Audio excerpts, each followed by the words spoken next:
আজকের সেশনে আমি আপনাদের স্বাগত জানাচ্ছি। ইতিমধ্যেই আপনারা ই-লার্নিং এবং শিক্ষার্থী সহায়ক ই-লার্নিং পরিবেশের ধারণা পেয়েছেন। চলুন এ সম্পর্কিত আমরা একটি ভিডিও ক্লিপ দেখে নিই। এবার আপনারা চিন্তা করেন যে এই যে ভিডিওতে ভার্চুয়াল ওয়ার্ল্ড থেকে কি উপকরণ ব্যবহার করা হয়েছে। আপনাদের চিন্তার সাথে আমি আরেকটু যোগ করে বলতে চাই, একটি ই-লার্নিং সেশনে ভার্চুয়াল ওয়ার্ল্ড থেকে বিভিন্ন ধরনের উপাদান ব্যবহার করা হয়ে থাকে। আজকে আমরা জানব ডিজিটাল ওয়ার্ল্ডের বিভিন্ন উপাদান বা কম্পোনেন্ট ও বৈশিষ্ট্য বা বিভিন্ন ফিচার কিভাবে ই-লার্নিং শিখনে সহায়ক হতে পারে। চলুন তাহলে শুরু করা যাক। ভার্চুয়াল ওয়ার্ল্ডের উপাদান হলো ই-লার্নিং সিস্টেমের একটি অবিচ্ছেদ্য অংশ, যেখানে বিভিন্ন শিখন সহায়ক উপাদানগুলো এক বা যৌথ এক বা একাধিক বৈশিষ্ট্য তৈরি করে, যা ই-লার্নিংকে অর্থবহ করে। যেমন ইমেইল হলো এক ধরনের অ্যাসিনক্রোনাস কমিউনিকেশন টুল বা ই-লার্নিং উপাদান, যা শিক্ষার্থী এবং শিক্ষককে উভয়ে শিখন কার্যক্রম পরিচালনায় ব্যবহার করতে পারেন। অতএব একটি ই-লার্নিং প্রোগ্রামে ইমেইলের ব্যবহার করে শিক্ষার্থী এবং শিক্ষকদের মধ্যে ইন্টারঅ্যাক্টিভ শিখনমূলক যোগাযোগের পরিবেশ সৃষ্টি করা যায়। এটি এভাবে চিন্তা করা যায়, বিমানে ভ্রমণরত অবস্থায় যাত্রীরা ভূমিতে অবস্থানরত লোকজনের সাথে ইয়ারফোনের সাহায্যে কথা বলতে পারে। এক্ষেত্রে ইয়ারফোন হলো অ্যারোপ্লেন সিস্টেমের একটি উপাদান, যা যাত্রীদের সিনক্রোনাস অথবা লাইভ কমিউনিকেশনের সুযোগ দিচ্ছে। একইভাবে যেমন email, mailing list, news group, conferencing tools ও সামাজিক যোগাযোগ মাধ্যম ইত্যাদি উপাদানসমূহ একটি দলীয় প্রজেক্ট সম্মিলিতভাবে কাজ করার পরিবেশ তৈরিতে সাহায্য করে। ই-লার্নিংয়ের উপাদানগুলোকে আমরা 7টি গ্রুপে ভাগ করেছি। ই-লার্নিংয়ের ক্রমাগত উন্নয়নের কারণে 7টি গ্রুপের মধ্যে নতুন নতুন উপাদানও যোগ হতে পারে। এই কথা মনে রাখতে হবে, ইনস্ট্রাকশনাল ডিজাইন হচ্ছে ই-লার্নিংয়ের জন্য সবচেয়ে গুরুত্বপূর্ণ একটা বিষয়। সুতরাং নিচের তালিকায় আমরা যেটি দেখাবো এখন, সেটি সন্নিবেশিত উপাদানগুলোর ইনস্ট্রাকশনাল ডিজাইনের সাথে সমন্বয় না হলে ই-লার্নিংয়ের বৈশিষ্ট্য অর্থবহ করে তুলতে পারবে না। তো 7টি ই-লার্নিংয়ের প্রধান বৈশিষ্ট্যগুলো হচ্ছে instructional design, multimedia component, internet tools, computer এবং স্টোরেজ ডিভাইস, সংযোগ এবং সার্ভিস প্রোভাইডার, যেগুলোকে আমরা আইএসপি বা কানেকশন বা সার্ভিস প্রোভাইডার বলি, অথরিং টুলস বা management program, enterprise resource planning software বা ইআরপি এবং সার্ভার এবং রিলেটেড অ্যাপ্লিকেশন। আসুন আমরা দেখে নিই এই 7টি উপাদানের মধ্যে কি বিষয় রয়েছে।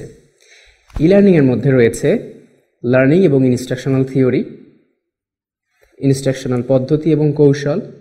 মাল্টিমিডিয়া কম্পোনেন্টের মধ্যে রয়েছে টেক্সট এবং গ্রাফিক্স। এরপরে রয়েছে অডিও স্ট্রিমিং, যেমন রিয়েল অডিও। এরপরে রয়েছে ভিডিও স্ট্রিমিং, যেমন কুইক টাইম। এরপরে রয়েছে লিঙ্ক, যেমন hyper text link, hyper media link, 3D link, image, map ইত্যাদি। এরপরে রয়েছে ইউজার জেনারেটেড কন্টেন্ট বা ইউজিসি নামে পরিচিত। ইন্টারনেট টুলসগুলোর মধ্যে রয়েছে যোগাযোগ টুলস। এর মধ্যে রয়েছে সিনক্রোনাস, যেমন email, list server, news group, social networking, যেমন LinkedIn, Facebook, Twitter, blog, wiki, Google plus, Instagram. এরপরে রয়েছে ভিডিও শেয়ারিং সাইট, যেমন ইউটিউব ইত্যাদি। এরপরে সিনক্রোনাস যে সিস্টেম রয়েছে, সিনক্রোনাস লার্নিংয়ের মধ্যে রয়েছে টেক্সট বেস, যেমন গুয়ারা, চ্যাট, আইআরসি, এমইউডিএস, মেসেজিং প্রভৃতি অডিও কনফারেন্সিং টুলস। আমাদের কাছে দুটি শব্দ নতুন, একটা হচ্ছে সিনক্রোনাস এবং অ্যাসিনক্রোনাস। তো আমি এটা একটু ব্রিফ করি। সিনক্রোনাস হচ্ছে real time discussion, real time collaboration, immediate feedback থাকবে এবং এটি কস্ট ইফেক্টিভ। অ্যাসিনক্রোনাস হচ্ছে যে কোনো সময় যে কোনো স্থান থেকে শেখার একটা পদ্ধতি। অ্যাক্সেস ম্যাটেরিয়াল ওয়েন কনভিনিয়েন্ট হয় তখন সেটা পাওয়া যায়। অপরচুনিটি টু ইচ অ্যান্সার, প্রতিটি অ্যান্সার পাওয়ার সময় একটা সুযোগ থাকে। এরপরে রয়েছে remote control access tools, logging এবং রিমোট কম্পিউটার থেকে ফাইল ট্রান্সফার, যেমন টেলিনেট ফাইল ট্রান্সফার প্রোটোকল বা এফটিপি নামে পরিচিত। এরপরে ইন্টারনেট নেভিগেশন টুলস, এর মধ্যে রয়েছে অ্যাক্সেস ডাটাবেস এবং ওয়েব অন দ্যাট। এরপরে রয়েছে বিভিন্ন ধরনের plugins, bookmarking, search tools. Search টুলসের মধ্যে রয়েছে সার্চ ইঞ্জিন। এরপরে অন্যান্য টুলসের মধ্যে রয়েছে counter tools, collaborative encyclopedia, Wikipedia. এবার আমরা যদি দেখি কম্পিউটার এবং স্টোরেজ ডিভাইস, সেগুলো হচ্ছে কম্পিউটার প্ল্যাটফর্ম, বিভিন্ন ধরনের কম্পিউটার প্ল্যাটফর্ম, যেমন রানিং গ্রাফিক্স ইউজার ইন্টারফেস, সিইউআই বলে এটাকে। এরপর রয়েছে উইন্ডোজ ভিত্তিক অপারেটিং সিস্টেম বা অপারেটিং সিস্টেম বিভিন্ন ভিত্তিক, সেটা হচ্ছে লিনাক্স, উইন্ডোজ, ম্যাকিনটশ প্রভৃতি। অ্যান্ড্রয়েডও হতে পারে।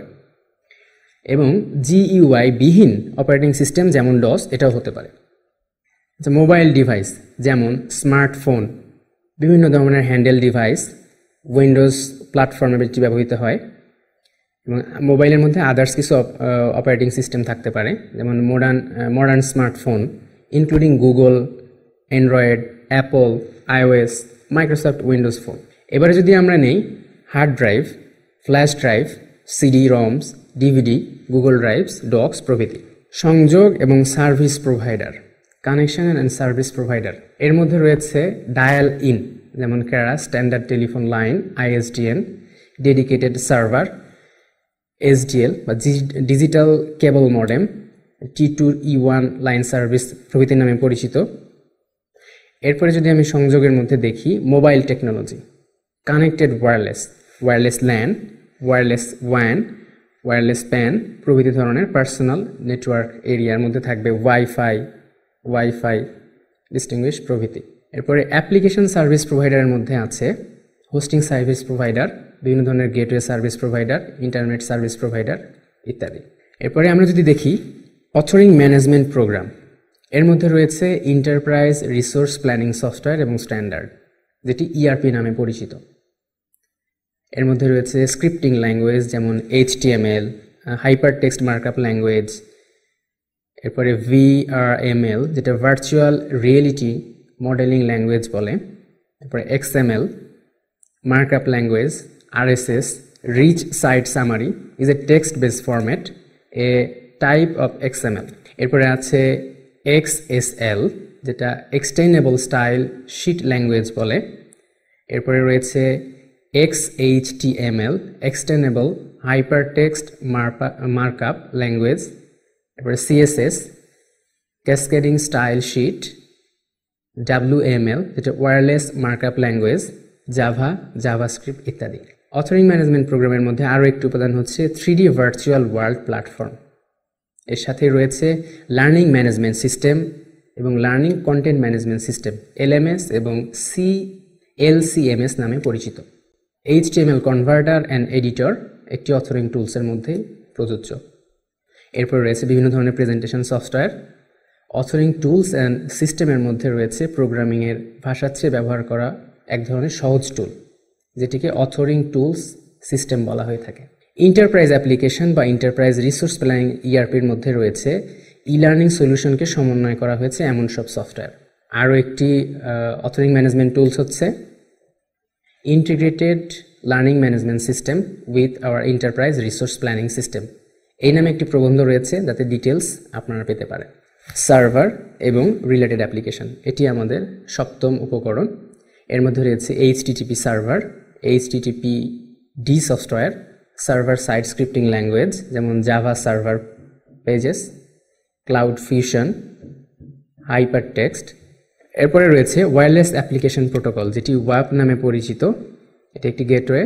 তো ওয়েবসাইটে লার্নিংয়ের গুরুত্বপূর্ণ লিস্ট সম্পর্কে আপনারা যদি আরও জানতে চান, এখানে 100 টুলস ফর লার্নিং নামে একটি পেজ রয়েছে, এখানে গেলে আপনারা ডিটেলসটা জানতে পারবেন। এবার আমরা একটি ভালো লার্নিংয়ের বৈশিষ্ট্য সম্পর্কে জানব। একটি ভালো ডিজাইন করা লার্নিং প্রোগ্রামে থাকা উচিত মানানসই বৈশিষ্ট্যের সংযোজন, যা অর্থবহ লার্নিংয়ের লক্ষ্য অর্জনে সহায়ক। যত বেশি উপাদান লার্নিং প্রোগ্রামের সাথে অর্থবহভাবে সমন্বিত করা সম্ভব হবে, তত বেশি শিখন কার্যকর এবং ফলপ্রসূ হবে। লার্নিংয়ের বৈশিষ্ট্যের গুণগত মান উন্নয়নের জন্য আমাদের খেয়াল রাখতে হবে উন্মুক্ত এবং ডিস্ট্রিবিউটেড লার্নিং এনভায়রনমেন্টের শিখন সহায়ক মুখ্য ইস্যুগুলো বিবেচনা করা হয়েছে কিনা। কার্যকর ও ফলপ্রসূ শিখন পরিবেশের জন্য সহায়ক কিছু লার্নিং বৈশিষ্ট্য উপস্থাপন করা হলো।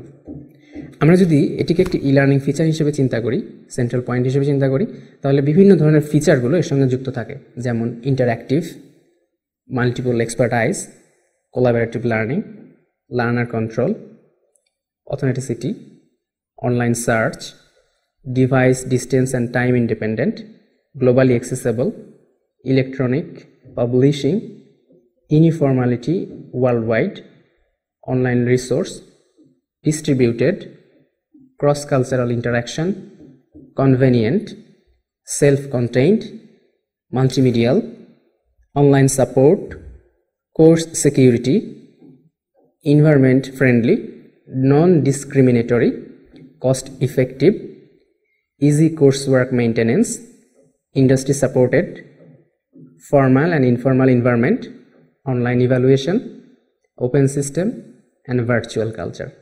সুপ্রিয় প্রশিক্ষণার্থীবৃন্দ, আজকে এটুকুই, আমরা এখানেই শেষ করছি।